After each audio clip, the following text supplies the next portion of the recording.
Yay! We are live. Live. My favorite part of the day. Well, one of my favorite parts. So, yay, we're back again here.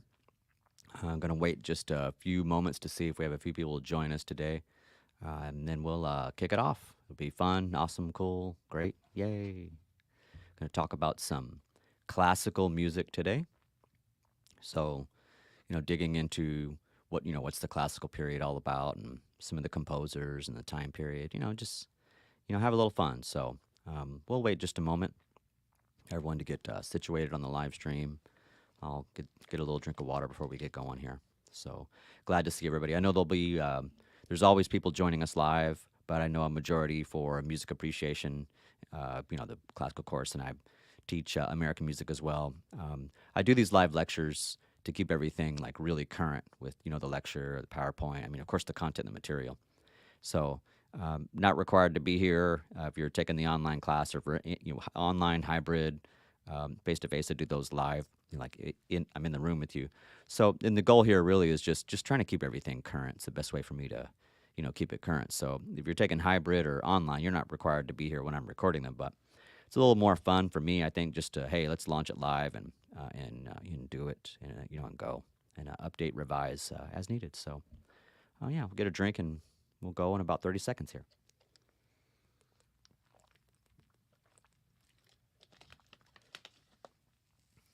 Awesome, thank you, and sorry.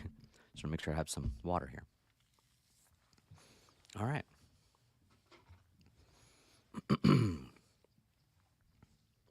And we're heading to the countdown. Are you ready for the classical period? Okay.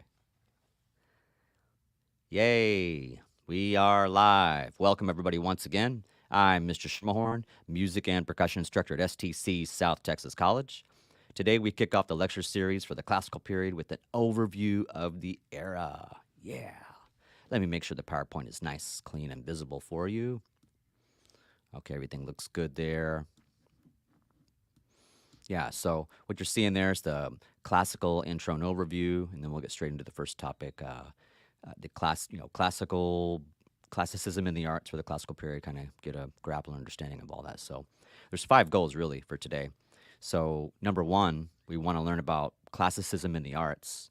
Number 2, we want to learn about the Viennese school. Number 3, we want to learn about musical forms, like what's going on with classical musical forms. Number 4, expanding musical ideas. What's that all about? And number 5, the patronage system. I know some of my lists can be whether it's 3, 5, 7, 9. You're trying to find a basically comfortable. I think if we just say, hey, you got 5 things to really focus on. These are like 5 big ticket items: classicism in the arts, Viennese school, musical forms, expanding musical ideas, and the patronage system. So let's start with the first one. Number 1, we're going to start with classicism in the arts. Okay, I'm going to move up the PowerPoint so you can see the points on classicism in the arts. Let me get it up there nice and pretty for you. Okay, hopefully that looks a little better. You should now be able to see classicism in the arts as well as the Viennese school. Nice and pretty and clean. All right. So really in the classical era, we're talking about order, reason, serenity. These were used to express emotions in different art forms. Now, the classicists, they sought to emulate qualities of order, stability, harmonious proportion, and we find these in the art and literature of, say, ancient Greece and Rome. Now, we have aristocratic sovereigns continue to rule. They're enjoying power throughout inherited right. However, the social upheaval of the French Revolution from 1789 to 1799, this is a big shift in power from the aristocracy to the middle class. And we also have, the American Revolution, 1775 to 83, 1783, something around there. I think I got that right. But this breaks out before the French Revolution. So you got the American Revolution breaking out before the French Revolution. And really the trigger was these injustices imposed on them by the English King George II. However, the main issue was that of human equality and freedom. Now, we also get this industrial revolution, and it contributes to the wealth of the middle class. And you have inventions going on, like, so, inventions that included things like, improved steam engine, spinning jenny, the cotton gin. We get these advances in science and ideas. We're looking at trying to improve the human condition. We have people that you've heard of before say, like, Benjamin Franklin harnesses electricity, and then it's like we all know what oxygen is, but who discovers oxygen? Joseph Priestley discovers oxygen, and Edward Jenner perfected the vaccination. So you got things going on. It's important to get ourselves in the frame of mind of the time period. So we call this era, this is the age of reason due to the popularity of the social and political ideas of, say, like Voltaire and Rousseau. Now, these philosophers, they were advocates of the middle class because equality of man was a main tenet of their philosophy, Voltaire and Rousseau. So their philosophy was, I mean, simple. Man is born free, and everywhere he is in chains. Rousseau. Okay. Now, when you look at the colorful pictures and whatnot, so if you're looking at the PowerPoint on classicism in the arts, you see, a couple things. Obviously, the points on there that I'm talking about. But one of the things you see is that big picture. So what you're looking at there, this is the Parthenon in Athens. This is from around 447 to 438 BCE, and it's the architecture of ancient Greece that basically it's the embodied or embodiment of the ideals of order and harmonious proportions. So we get the classical period, it gets inspiration looking back to ancient Greece and Rome, and you can also connect that even to modern day times when you look at, say, the rotunda of the University of Virginia, or like the Capitol in the state of Texas, or maybe Washington D.C., and so many more. Maybe the courthouse on Law and Order on TV. I mean, these are just things. I didn't even have those on my notes. I'm just kind of like thinking here. Okay, there's definitely a connection from ancient Greece and Rome, like where the classicism or classicists, they're looking back to ancient Greece and ancient Rome in terms of some of those things, and it's influence in the classical period. And then when we fast forward even hundreds of more years, we can see some other connections. Now, we're going to talk more about that as we move forward in this, this lecture series here. It's basically a 4-part lecture series, so we'll keep connecting those dots.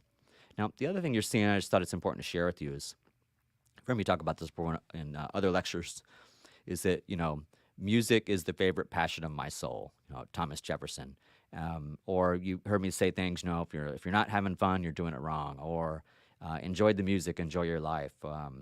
There's everyone's got their quotes or sayings and whatnot in terms of life and music, and these times are they're no exception. So in terms of music and happiness and life, and how things are a lot more connected than we notice a lot of times right in front of our eyes. So if we move over to the Viennese school, let me move up here. I'll move just a little bit here. Okay. So now we're looking at the Viennese school, and then you'll get to see a little bit of the forms. I think you get most of it there. Okay. So with the Viennese school, when we talk about like the Viennese school, what we're talking about is composers that lived and resided and made their way in Vienna, Austria. So we're looking at, the Viennese school. It's this name giving to a group of classical era composers, Haydn, Mozart, and Beethoven. And their music really characterizes the classical period in music from, we're talking about around 1750 to the mid 1820s. And it's lyrical, very lyrical music, appealing treatment of, say, like melodic and harmonic elements, as well as their development of very highly structured instrumental forms. So now I will say that classicism does not imply that these awesome composers are like, super strict on these forms, that they had to follow them to the T. They would often depart. We say they would depart from them as they desired. That's basically saying they're just not that. Well, I mean, maybe they did do what they wanted, but we have there are some might say like some strict classical forms or rigid forms, but they, I mean, they would depart. They would do whatever they wanted anyway. So yes, classical composers would adhere at times to many of the forms of the time, but they would also most certainly push the boundaries of musical form and start venturing out in other areas or unknown territories. So it was all in good taste in regards to melodic and harmonic material. And they would certainly experiment with all the possibilities of the major minor system to the fullest. They would really go for it. If you look at a departure from straight up or strict classical form, you can look at, say, Mozart String Quartet number 19 in C major, K465. This has the nickname called dissonance because of its really unusually slow introduction. So something you could check out and listen to that piece. But we also have to give a huge shout out because the ideas of the Viennese school, they were continued with the work of Franz Schubert. While I'm not talking about Franz Schubert today, we don't want to forget about the awesomeness of Schubert. Absolutely. So we'll come back to more in the composer lectures, to more of course, all the composers, and talk about music and composers so much more. Now, let me go back over here. So when you're looking at the Viennese school, you want to know, okay, Joseph Haydn, 1732 to 1809, Wolfgang Amadeus Mozart, 1756 to 1791, Ludwig van Beethoven, 1770 to 1827. Okay, cool. You got that. And you want to know our basic melodies in terms of our elements of classical style, like we're talking about lyrical melodies, diatonic harmonies, regular rhythm and meters, homophonic texture, frequent use of folk elements. And you see I've got Mozart Piano Concerto number 21, movement 2. Now, I'm going through some of that, but let me put some context in there so that it's like, well, what's going on here? Well, look, what we have in terms of the lyrical melody, we have elegant lyrical melodies, and they really characterize the classical style. So you've got these instrumental melodies of the era. They're just really easy to sing. It's really that simple. When we talk about, like classical melodies, like in terms of well, how are they structured? What's that all about? Look, so classical melodies, they're structured in symmetrical four-bar phrases. There's clear cadences, or what we would call like resting or chill spots or points, and they move stepwise, or there might be small leaps with kind of a narrow range. When we talk about the harmonies, which I just basically read from the list a minute ago to kind of plant those seeds of like, hey, these are the elements, but now we got to break them down.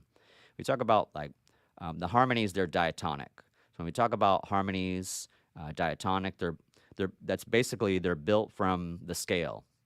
So built from the 7 tones of the major or minor scale, and the melodies, they're really set gracefully in a homophonic texture. Where when we talk about homophonic, it's it's melody with accompanying harmony, melody and chords.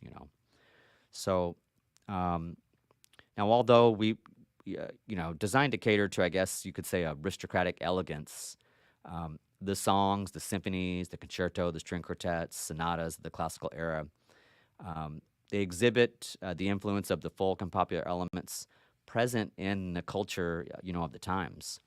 So the way to kind of wrap your head around this is just to listen to the music. So if you listen to, say Haydn, maybe like Haydn Symphony number 94, and listen to movement 3. And that's like, I think something you could listen to and go, okay, but it's not going to be like folk in terms of what many of us know in today's times, like, Bob Dylan from folk, and then he became folk rock when he plugged in the guitar. And then we look back to, Woody Guthrie, Pete Seeger, and there's many, many, many more. We're not talking about, folk music it's handed down music. So you just got to keep in mind, folk songs, folk music is indigenous. Folk music is handed down through word of mouth for years and years, hundreds and hundreds of years. And we do have these folk ideas present in all kinds of music. So that Haydn Symphony 94, Movement 3, listen to some of that, and that can help. I think that's a big part, is you really just have to listen to the music to kind of wrap your head around, because you might hear this classical song and go, I don't hear any folk stuff in there, but you got to listen to the music. It does take some practice. So you could you could check that out. Maybe Haydn trumpet concerto in E flat, maybe movement 3. That might be a good one to check out. Um, the Mozart piano concerto number 21, movement 2. I think they may have used that on like the Little Einsteins and maybe lots of other, you know, shows, movies, sitcoms. That's a real popular one. But that's definitely that's an example of a really just luscious, beautiful lyrical melody that you can hear. So that's the purpose of the piano concerto number 21, movement 2 by Mr. Mozart. So you want to check that out. Now, if you look at the picture, what you're seeing is this is Thomas Jefferson's design for the rotunda of the University of Virginia. This is at Charlottesville. This was done, I think they completed it in 1826. And this reflects his admiration for classical architecture. But really, this idea of classical architecture, it's really inspired, influenced, and looking back to inspiration from ancient Greece and Rome. So that's the Viennese school and the elements of classical style, kind of broken down, just kind of step by step to give us a lay of the land on how to think about all these things. So yeah, hope that helps a little bit. Let's move over to talk about musical forms for a few minutes. So what you see, let me go to the screen and I'll adjust here on the PowerPoint. Okay, we have musical forms. We just want to take a few minutes and talk about, symphony, string quartet, sonatas, concertos, like what are these? Okay, I see some Roman numerals and some musical samples examples and like just kind of like what's up with all that? Well, let me tell you. So first of all, sorry, make sure you can see everything. You won't be able to see. I'll have to scroll a little bit more. The next part will be hard to see, but I'll fix it in a few minutes. So I want to make sure you get to see everything as you're watching this and taking notes. Okay, I'll fix the form. Yeah, that should be a little better. Okay, there we go. Musical forms. So, all right, almost. Sorry, adjusting a couple more things. There's some things you can't see when I'm streaming, so I want to make sure everything's good for my students here. All right.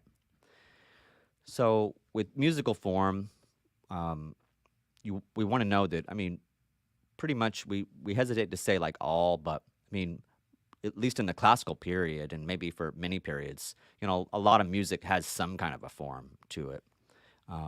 Now, when we talk about, every musical work has some kind of form.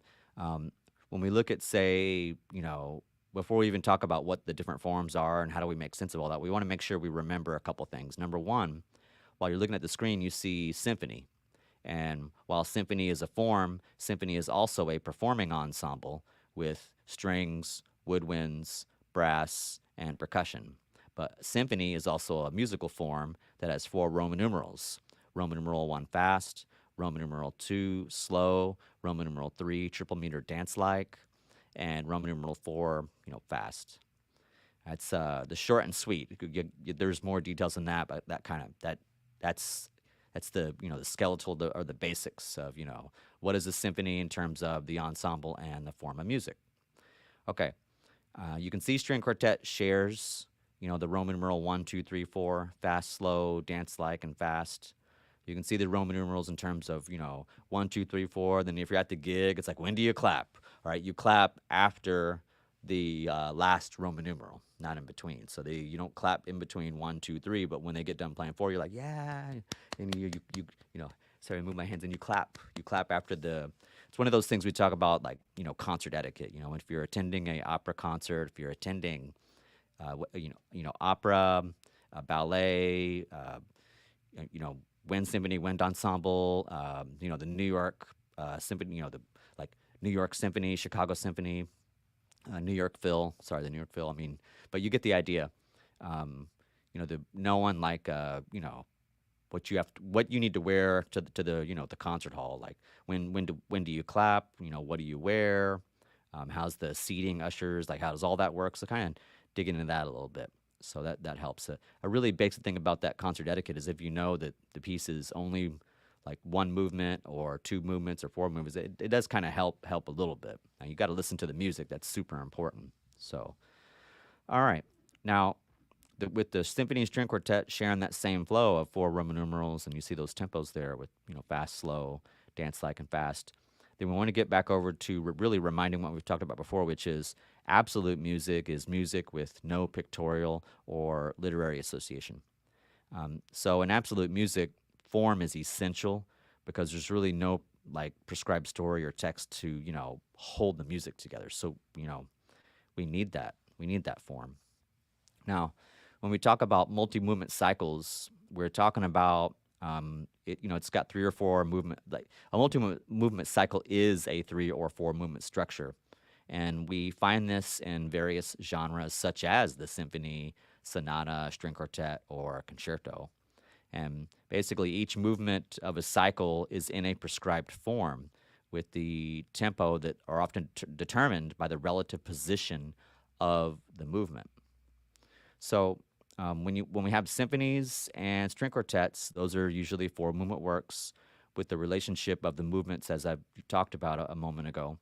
And when we look at, say, sonatas and concerto, it's usually three movement work with the movements in the order of fast, slow, fast. So Roman numeral 1 fast, Roman numeral 2 slow, Roman numeral 3 fast.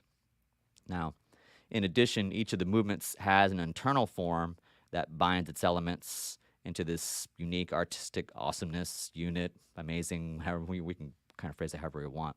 Now, to listen to some of these songs to get yourself more comfortable, I put a few things on there where you can listen to Mozart Symphony 40, Movement 1, Beethoven String Quartet in C, Movement 4, trying to give you some different kinds of, pieces, symphonies and string quartets and these kind of things to listen to. And remember, all the music from Music Appreciation Course, this is all going to be in the YouTube playlist. It's 100+ songs. No, you're not required to go cover to cover. Listen to the songs at your leisure. Listen to the songs as you're kind of studying to learn snippets or snapshots for any assignments, quizzes, or assessments. There's no secrets.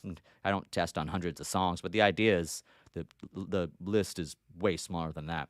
But the idea is that anytime I mention a piece in the lecture, you can go to the playlist and you can play it through because I don't play them on the streams due to copyright. But check out those songs; they're on the playlist. And then for the sonata and concerto, take a listen to Piano Sonata Number 8, Movement 1. Take a listen to Mozart Piano Concerto Number 21, Movement 2, which you'll hear me talk about in a couple times today, and it's going to come up in some other lectures as well. So check those out. And some of these sonatas and concertos and other things, I'll talk about all the cool nicknames and stories of the pieces in another lecture. Oh, he said Piano Sonata Number 8. Hey, doesn't that have a nickname? We're going to get to all that stuff. So for now, just take a look at some of those musical samples, examples, and use them to kind of help you understand like what's up with these Roman numerals and the flow and the style. Now, if I move this over, we come from musical forms. We just want to look at, got a flow chart. Well, basically just the diagram, and then I have a flow chart. So we go over to Sonata-allegro form, Movement 1. So if you look at on the screen, okay, you can see it pretty good. There you go. Well, this is cool. You can hopefully you can see that really nice and clean for you. But Sonata-allegro form, Movement 1. And then down below, I have the multi-movement cycle, basically just giving you more details. I've already said most of it, but it just really just takes you to that next level of details in terms of what's going on in all these different movements in the multi-movement cycle. So when we look at musical forms in the multi-movement cycle, as you're looking at the screen with all my diagram, that I hope I made it pretty enough, or I wanted you to be able to see it so you can understand the diagram without having to worry about because again, you don't need to be a music major. You don't have to read music to be in a music appreciation is a class for everybody. It's an elective course. It should be fun. It's a class for all of us. So the idea is if you're looking at Sonata-allegro form Movement 1, you can see, okay, I see there's an A section. Oh, cool. I see there's a B section. Oh, I see that the A comes back. That's the idea. And then you can see like, oh, there's the theme 1 and a theme 2, and I got the bridges, the connectors, transitions, So you're seeing like, theme 1, theme 2. You're seeing like the developments, like, whoa, what's good? That development's like totally different. It's all brand new, cool, novelty, excitement, exploring keys, ranges, tempos, instruments. It's like all bets are off in the development, and you just go. It's hopefully a cool way to try to understand like what's going on. Because in music we can take, it doesn't matter whether it's a 2-minute piece, a 10-minute piece of classical music, a 30-minute piece, an hour piece. What we try to do as part of the course is listen to a piece of music and go, okay, let's see if we can take this song and put some alphabet letters to it. We can take music and we can formulate it with big alphabet letters, little alphabet letters, superscripts. We can use the terms relative to the form that it's in, if it is in Sonata-allegro, and try to figure that out. But a lot of that is maybe more music major material. Our big thing in music appreciation is being able to know, in a particular movement, like, okay, where's the A? Where's the B? Does the A come back again? Can you hear if there's one or two themes which are like main melodies? Like, just kind of those basic things to try to understand. Like, you may not know that there's an English horn solo in, the New World Symphony by, Dvorak in Movement 2, and that's okay. But we can talk about, like, to at least be able to recognize, hey, that, what family is that instrument in? And if you can learn it, cool, that's awesome too, So now we look at, okay, Sonata-allegro form. We also call this sonata form. This is really Sonata-allegro form or sonata form. It's one of our most highly organized movements in a multi-movement cycle. So the three main sections in your Sonata-allegro form, we got exposition, development, recapitulation. So now in an exposition, you have two themes. Those two themes, they're presented in contrasting keys. The first theme establishes the home key, or what we call the tonic. We have a transitional passage, or what we call a bridge, leads us to a theme in a contrasting key. Now, there's also a closing section with a new theme, sometimes called the closing theme, and it's still in the contrasting, still the contrasting key closes out the exposition. So a lot of the 18th century cycles have the exposition repeated. Now, you don't want to get lost in my words. I basically just explained what you'd see on the diagram. Theme 1, bridge, theme 2, closing theme. And I just try to put in words what you're looking at in the diagram, basically. Now, in the development section, you have one or more of the themes that basically undergoes thematic development, modulation, exchanges of motives, expansion, and these contrasting of themes occur in this section. So modulation, it's like imagine you're on like you're on a train, and the scenery has this slow change from like the most beautiful springish sunny weather to like a snowstorm. I know that sounds kind of wild, right? But modulation can be like very slow in terms of the scenic changes, or it can be instantaneous. It can really be at any rate or tempo. And I don't want to make it necessarily a math thing, because when we modulate, it can be over time modulation. It can be direct. It really kind of depends. So when you're modulating, you're changing. You're going to be changing like the flow and the key and the mood, the sentiment. You may not be able to use necessarily the word modulation, but you'll hear like, whoa, like that what is that? Like, I can hear it. Maybe you feel it, maybe you hear it. Music majors have to get quite a bit more specific on something like that. But what we're trying to do is just hear those dramatic scenic changes that hopefully will pop out at us, basically. And if you can't get modulation, well, at the least, you'll be able to understand, like, oh, the development section, it's different. I can hear it slower, it's faster, it's darker, it's sadder, or maybe it's happier, or I heard that there's different instrumentation used, or different soloists, or different registers, or different keys, or different textural, timbral things. There will be things that you can put your finger on, because it's kind of, it's really ambiguous to say, and Mozart's piece, I can hear the modulation and it sounds wonderful. That doesn't do anything. So it'd be better to say, in this composition by Wolfgang Amadeus Mozart, you may not, you might say, I can't tell, maybe modulation shouldn't even enter the equation there. You just say in Mozart's piece, you hear that there's been a dramatic change, and it does sound like a change of scenery in the music. It sounds a little slower. It sounds mysterious. The mood or the color definitely is very different than the first 5 minutes or whatever. I mean, you're trying to find ways to make sense of it all, basically. So I hope that helps. Look, in the recapitulation, when you look at the diagram and you're looking at, say, recapitulation, This comes after the development section, and you get the themes return in what we call the home key, the tonic key, which is the key we actually started in. And the movement does end with the coda, which is really it's an extension of the final closing theme that leads to the final cadence or resting point in the home key. What does all that mean? The composer just needed more time to get like the harmonic, like not the melody, but really maybe more so the harmonic flow of the piece to come to resolution. It's honestly sometimes you just need a few more minutes or a few more bars, or you need one more paragraph when you're writing just to kind of finish those thoughts. And in this case, the coda serves as that extension to help make sure that you can get resolution of the idea, resolution of the piece, resolution of the scene, resolution of the book, the story, the chapter. I mean, you can kind of equate that, however you like. So that's a little bit on the Sonata-allegro form and movement 1. Let me move down the movement cycle a little bit. I'll fix that image a little bit later. Sorry, it's not a perfect one. Okay, so the multi-movement cycle, basically on this one, you've heard me talking about this for quite a while already. So what I'm doing here is I'm just breaking down, hey, in the first movement, this is what you have.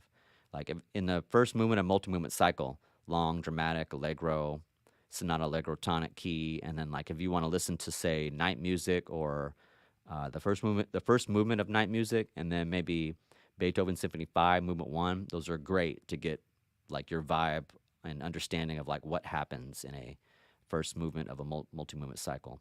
In the second movement, we can look at that as slow, lyrical, andante, adagio, and this is where you get that theme and variations. Remember in previous lectures we've talked about, the 5 favorite musical forms, where we're talking about, strophic, binary, ternary, theme and variations, rondo, and so here we get theme and variations, or we can get an ABA, modified sonata allegro, and then the compositional examples you can look at Haydn Emperor Quartet. This is Roman numeral 2. This is string quartet. You can also look at Haydn Symphony Number 100. This nicknamed the Military Symphony. Roman numeral 2, which breaks the rules of Roman numeral 2. 2 is kind of cool. You see in the third optional, and then the fourth. On the third, the optional, the dance-like one, allegro, allegretto, dance-like. And you get what we're looking at is, of course, it's like character / tempo, form - key, and then the playlist to kind of get us understanding. So if you listen to the minuet and trio, like minuets, trios, scherzos, trios, tonic key, that's the whole vibe and flow of the third or dance-like allegro. It's your form key. And your examples or samples like Night Music Movement 3, or Beethoven Symphony 5, Movement 3. These are great, awesome examples to just listen to that music and say, oh, okay, I get it. That's how a Movement 3 is, basically. And on the multi-movement cycle for, say, the fourth movement, like we use words like it can be lively, spirited, obviously like, allegro and vivace. These are what we're defining tempo with.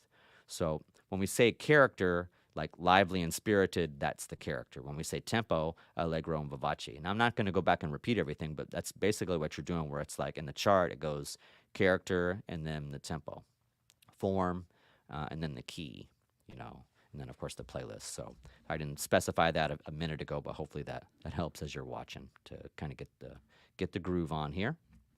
All right. So we want to talk about expanding musical ideas. Yay. Let's reset the PowerPoint so that you can see. I got the music. I made the samples of the music. Hopefully that fits in there and you can see it well enough. All right. So right now you're looking at expanding musical ideas. So we're seeing themes. We want to talk about like what is a theme, what is thematic development, what are motives, what's this ostinato business all about? So, all right, when we look at a theme in music, I'm not going to try to sing this. I always contemplate it when I do lectures, videos, and even in a live class. I guess I'd probably sing it badly. I'm not going to try to do it here. But basically, a theme or themes, they are musical ideas that, I guess musical ideas may be considered in terms of thoughtlets.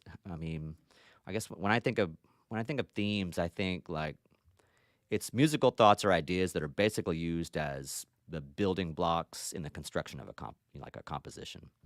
So um, when we think about how musical ideas flow and like what's the logical progression, what's next, how are we getting from point A to point B, and what's up with all these cadences and extensions and Roman numeral, like when you when you look at the basics of a theme to get ourselves basically to untwist any of those knots.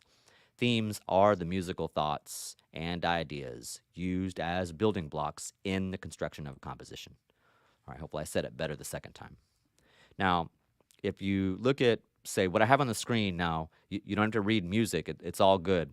I put it on the screen just for fun. For anybody that's ever been in band, orchestra, play guitar, singer, probably you can read it. And if you can't, it's all good. But what I have on the screen is basically it's the main theme or melody from Mozart's Night Music, and then below it I have Symphony Number 5.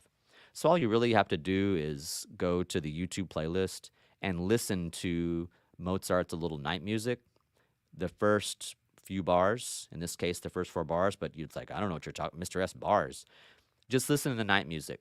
Right when you hear like the first part of Night Music by Mozart, just listen. I mean, I want you to listen to the whole thing. That'd be awesome.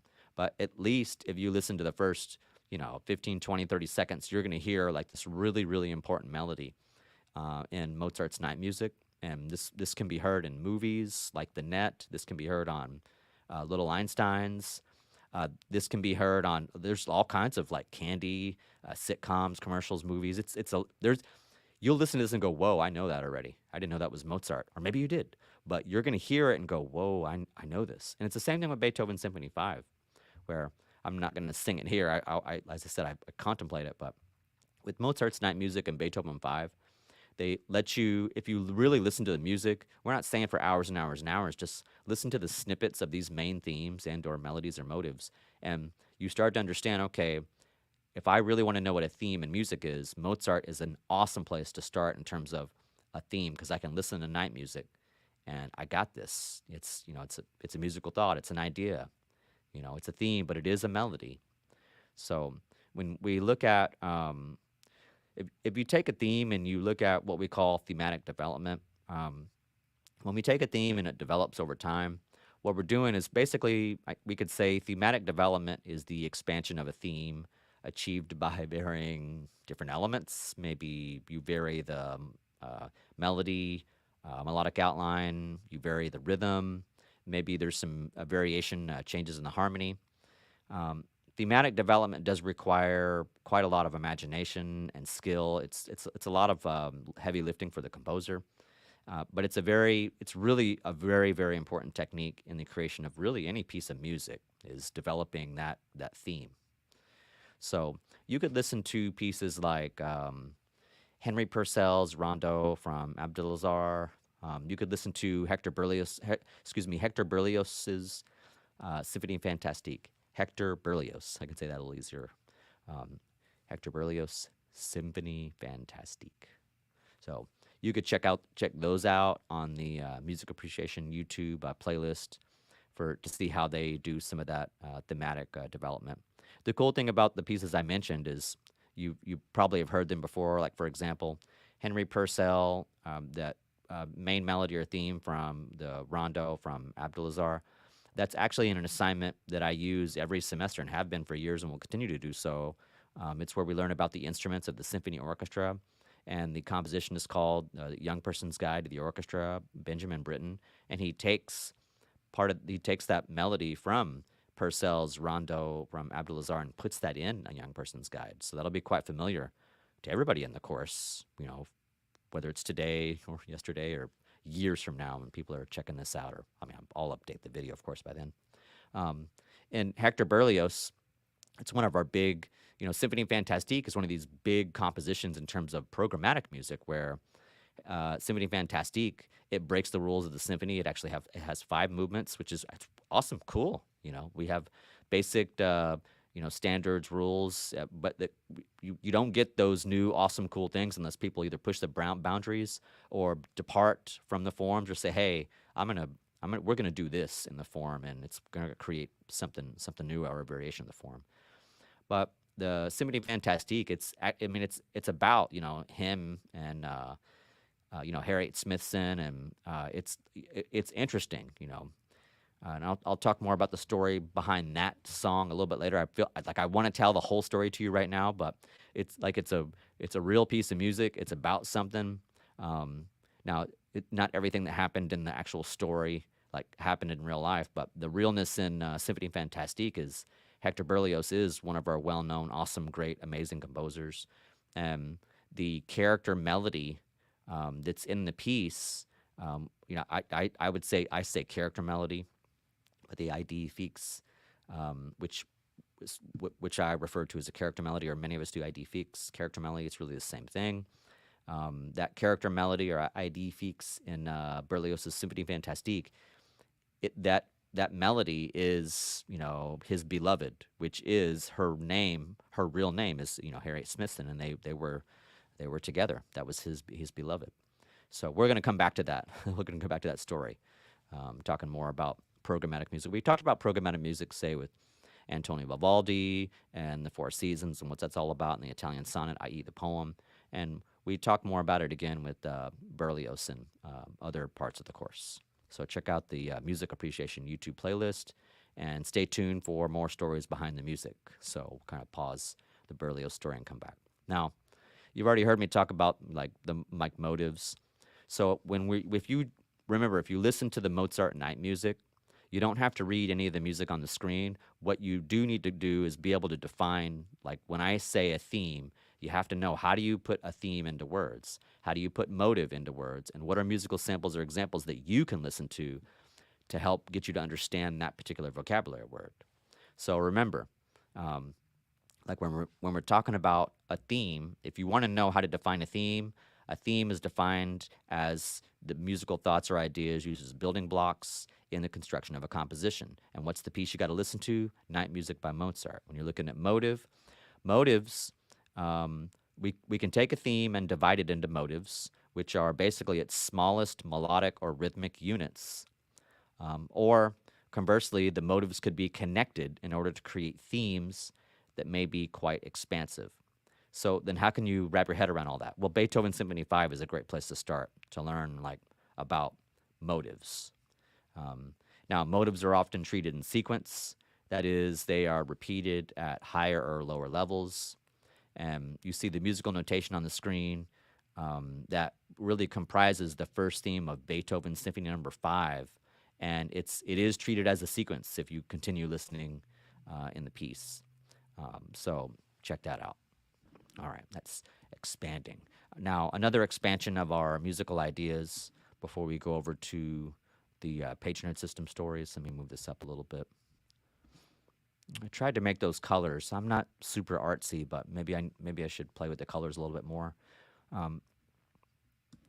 Okay, so for ostinato, some things on ostinato. Really, ostinato, it's just a short or repeated musical pattern. The term is derived from an Italian word that means obstinate, or let's say stubborn, I guess. But really, ostinato, it's a pattern. It's a short repeated pattern. And ostinatos, they can be rhythmic, they can be melodic, they can be harmonic. It can be a combination. I mean, it could just be purely a rhythmic ostinato.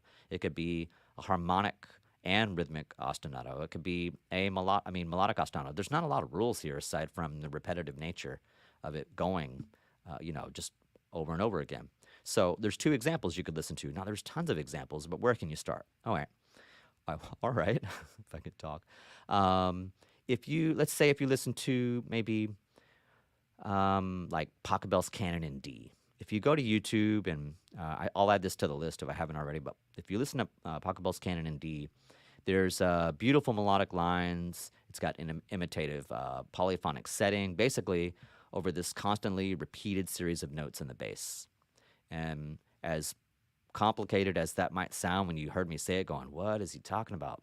Just listen to it and pay attention. The first time you listen to it, just listen to the melody. And the second time you listen to it, pay more attention to the bass. And if you listen to it a third time, see if you can have a blend and balance of like trying to find where you can hear the groove between, like, not groove in terms of like drummy kind of groove, but where you can start to get your ears get yourself to focus on like where the melody and bass sits in because a lot of times we'll listen to music and you may not be gravitated towards something. So I'm saying, even though you may not gravitate towards say this or that, focus on the melody, then maybe focus on the bass, then maybe focus on how they work together to form the layers of the composition. So check that out. A more modern day example, maybe Ed Sheeran has one. It's called, I think it's the Shape of You. Now, if you check out that song when you get a chance, I would pay attention in the Ed Sheeran song Shape of You, where so it's basically you hear a sound effect that builds into the melodic ostinato. Then there's a little bit of percussion that adds, and then Ed Sheeran comes in with the vocals. Now, once you find that, you just follow it through the song. But you really have to be ready. You can't just play Ed Sheeran's song and like be doing whatever. You got to play it and listen. Press play, whether it's the YouTube video that Ed did or on the track that you're listening to on Apple Music or wherever you get your music, or whether you're even if you're not a fan, like listen to that song and you'll hear that melodic content where you play Ed Sheeran Shape of You, you hear that sound effect. It basically crescendos in the sound effect. You get some percussion coolness. Well, I think it's cool, but you get some percussion sounds. Ed comes in with the vocals, and that what you know you that melodic like that sound effect build. Remember the sound effect in the Ed Sheeran song "Shape of You" builds into the melodic ostinato. So you have this sound effect building into the ostinato, and then percussion, and then Ed something along those lines. So if you kind of pay attention to those different elements in terms of percussion sounds, singers, ostinatos, melodic rhythm, you can start to like find things that are going on in music that might be kind of fun or cool or at least different, or maybe give you something to talk about at the next hangout, dinner party, Starbucks, or vacation where you're watching a movie and all of a sudden you go, oh, you hear a song and it's like 300 or 400 years old, or you hear a modern song and you actually know what's going on in the guitar, the piano, or you hear like 5 singers in the song. Even though there's only one singer singing the melody, you're able to find those other layers like in the music because songs have overdubs, you know. So even something like, if there's any fans out there of, well, I am, I don't know about you, but it's okay if you're not. But if you're a fan, say, of like Billie Eilish's music, there's all kinds of overdubbing in there. Or if you're a fan of Queen's music, or you're a fan of K-pop, there's going to be lots of layering of voices, and it may be the same person overdubbing or layering, or may they have guest artists come in and do that kind of stuff. So you'd be surprised the kind of things in terms of the elements of music that you'll start to notice things. It doesn't have to be a neurotic, get your pencil out and write everything down. I did that on stuff like, you know, the Squid Game show when it came out. I was like, what? They're playing mad classical music. I was like blown away. But you don't have to do that. Just take what you're learning and apply it in a fun way to, you know, the stuff that you either already know or maybe you see. Okay, so we're going to end today with the patronage system. Let me just make sure we're good on the slide. I know sometimes I forget about those slides. I want to make sure you can see them pretty good. So the patronage system, really, what we want to make sure we know is that it's really the culture of the 18th century. They received its sustenance from patronage, or what we call sponsorship of the aristocracy, who basically viewed the arts as a necessary adornment of life. Social events created this steady demand for new works from composers, and that was an awesome, really cool thing. Now, musician did rank a little bit better than servants, but most found it to be a pretty workable system. There was economic security. It was basically an environment where they could function as artists, you know, and this was great, you know. So you have middle-class women found a place as musicians under the patronage system. You know, before that wasn't the case. It took some time before we got there. We have prominent figures in operas and court ballets. You know, we have court instrumentalists and music teachers court instrumentalists and music teachers offering private lessons. Yes, lessons, teaching lessons. And they're teaching lessons to members of nobility. So there's a rise in the number of women pianists and violinists who made careers as solo performers. So I guess the big thing here is like middle-class women found a place as musicians under this patronage system. We started to see this in the previous period and the Baroque period where we start to have like some breakout stars, and we're starting to push the boundaries in the Baroque, and it really breaks through in the classical in terms of patronage. So women musicians found their place and role, whether it be opera, ballet, court instrumentalists, lessons to members of nobility, and then just playing piano and violin. It's sorry, excuse me. This really starts to push forward. So it's important for us to note in the history. Now, eventually, musical performances, we're able to have like public concert venues because first of all, someone has to create, think, build, draw. Like we got to build concert halls, right? So we get concert venues, and even places maybe that did have concert halls a lot. With music it's on the move. Music is on the move from the court to these public concert venues, basically. And we have audiences of the era that they were hungry and eager to hear like the latest works of the time. Like they want to hear new music rather than just music of the past. So, and for composers writing all this new music, it was a pretty big inspirational thing because they might get inspired by the venue of itself, or inspiration from just being able to constantly write like new, fresh works of music, like the creative juices of doing those new things. Now, let's talk for just a moment before we close out on our composers. And I hesitate to say like, success versus non-success, but we want to talk about, Joseph Haydn, Wolfgang Amadeus Mozart, and Ludwig van Beethoven. Like Haydn, Mozart, and Beethoven. Like what were they successful under patronage? If so, like where did they work? What did they do? What's Haydn, Mozart, and Beethoven's success, non-successes, or roles? Where do they fall in the whole history of music patronage, basically? So if we start with Joseph Haydn, Haydn is probably one of our most successful composers in music history under the patronage system. Haydn works for Prince Esterhazy for around 29 to 30 years. Haydn's musical output, it's pretty vast. We're talking, goodness, he works for Prince Esterhazy 29, 30 years, and he's got like 104 symphonies, 68 string quartets, concertos for violin, cello, harpsichord, trumpet. Haydn writes sacred vocal music like masses, motets, 2 oratorios. Haydn writes 14 operas, keyboard music, around 40 sonatas there. I mean, many people talk about Haydn Haydn is the father of the symphony, or maybe he's also the father of the string quartet.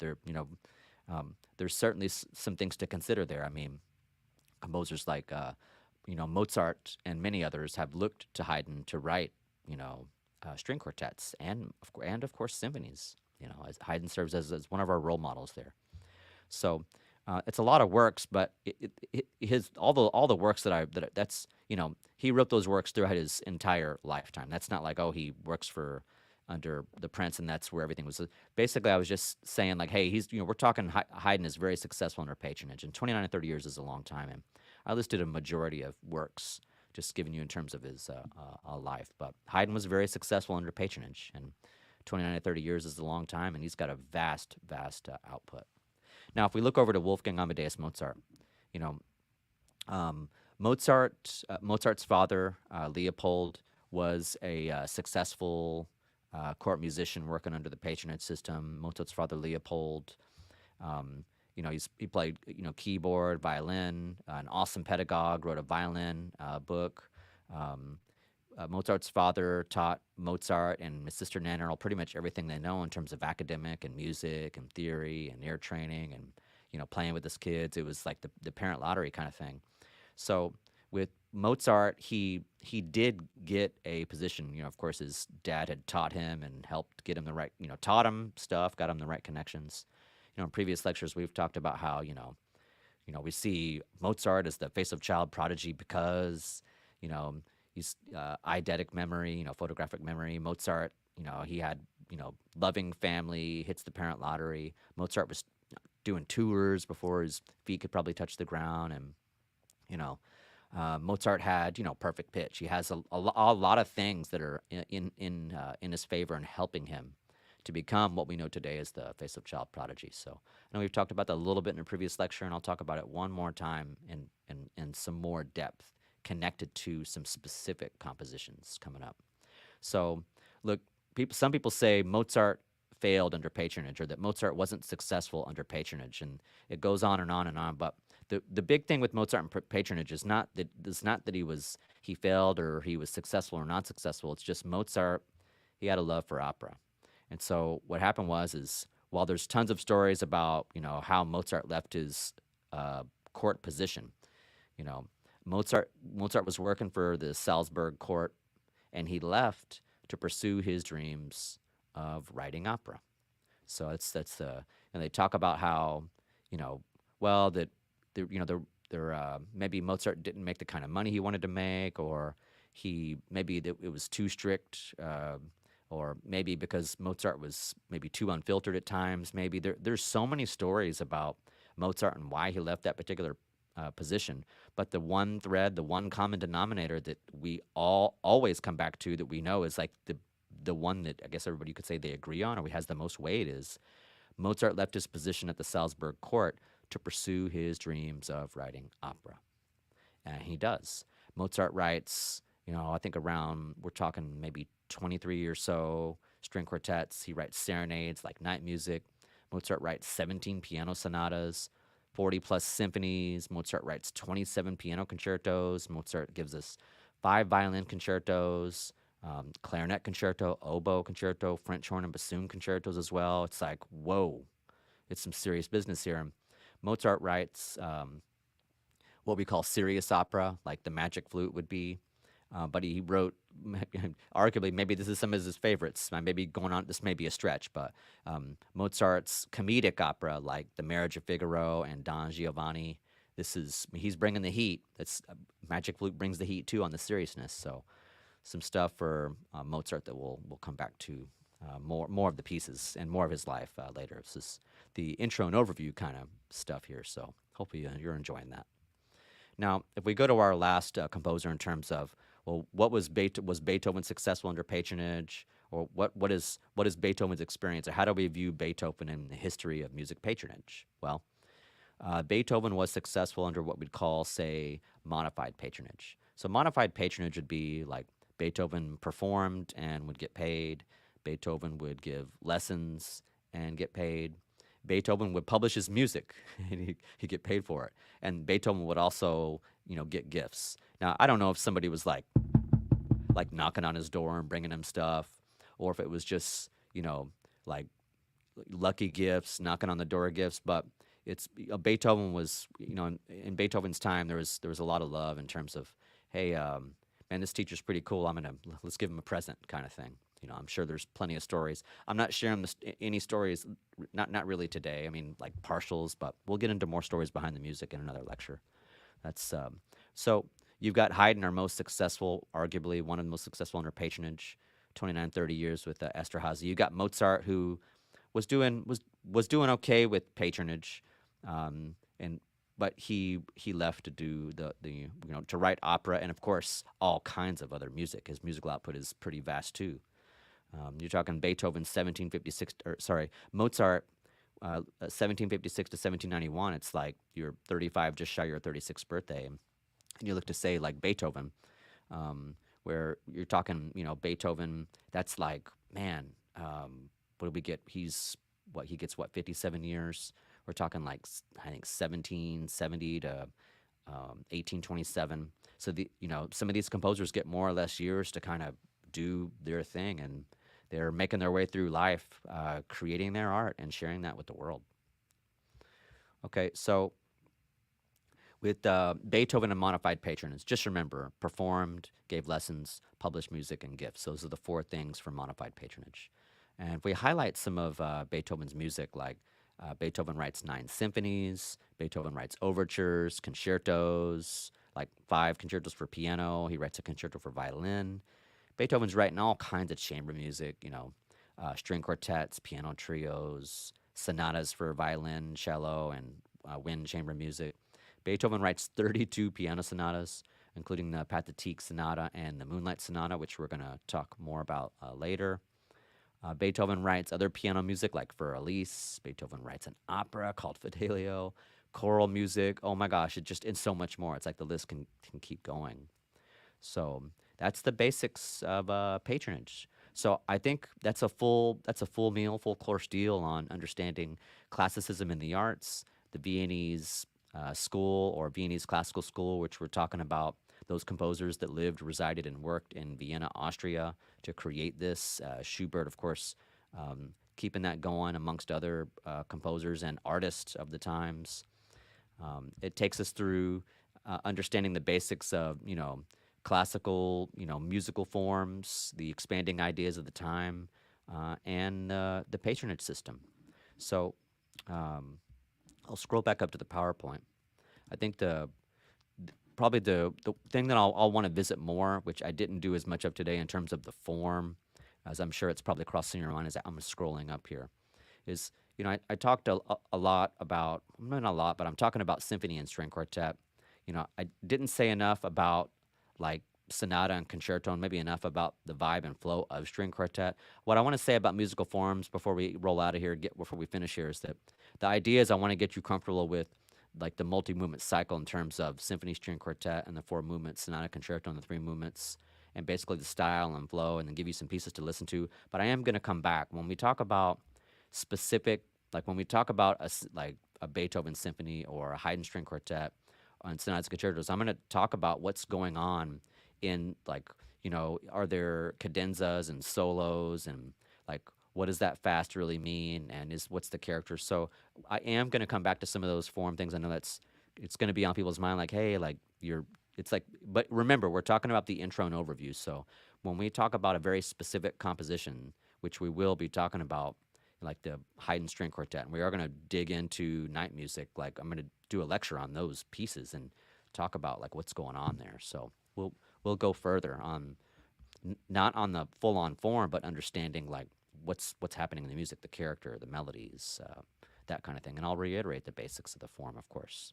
Um, you know, there, and like if there's anything special, like if we're talking about a concerto, and then I say, hey, there's a special moment in in this particular concerto, and there's a like a cadenza moment in the concerto, and we'll talk about that. Or there might be something in a piano sonata where I talk about this sonata is nicknamed this for that reason. So I should have said some of that earlier, but I want to make sure, hey, don't worry, some more of those details will be forthcoming, later on. So let me scroll back down.